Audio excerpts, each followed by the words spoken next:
सर्दी के दिनों में स्किन बहुत ही हार्ड सी और खुश्क सी हो जाती है। इसको सॉफ्ट करने के लिए, वाइट करने के लिए आज मैं एक रेमेडी के साथ हाज़िर हूँ। अस्सलाम वालेकुम व्यूअर्स, मैं हूँ साइदा राशिद और इतनी सॉफ्ट स्किन बनाने के लिए रखेंगे तो मेरे साथ ही रहिएगा। चलिए तो हम अपनी रेमेडी की तरफ आते हैं। इसमें जो चीज़ें ऐड करूँगी वो आपको साथ-साथ बताती जाऊँगी कितनी मिकदार में डालनी है।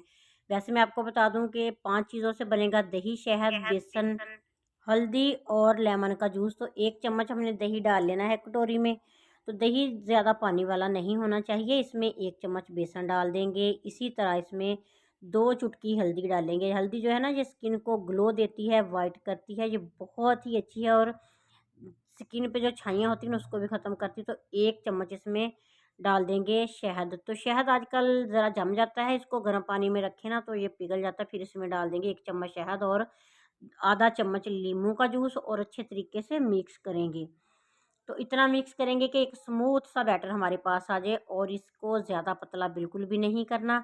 अब इस बैटर को आप हाथ पे और चेहरे पे अप्लाई कर सकते हैं। मैं आपको हाथ पे लगा के दिखाती हूँ। तो हल्की सी पतली सी लेयर हमने ना हाथों पे लगानी है, चेहरे पे भी इसी तरह लगानी है। जब ये खुश्क हो जाए ना फिर स्किन साफ़ करनी है तो पतली लेयर लगा लेंगे। तो मैंने इसको 20 मिनट के लिए इसी तरह लगा के छोड़ देना है।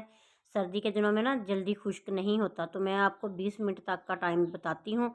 20 मिनट के बाद हमने नीम गर्म पानी में स्पंज को डिप करना है और उसको साफ़ कर लेना है। अच्छे तरीके से साफ़ करेंगे तो इसके रिज़ल्ट आपको वाज़े नज़र आएँगे। जितने हिस्से पे हमने ये अप्लाई किया है ना वो शाइन देगा।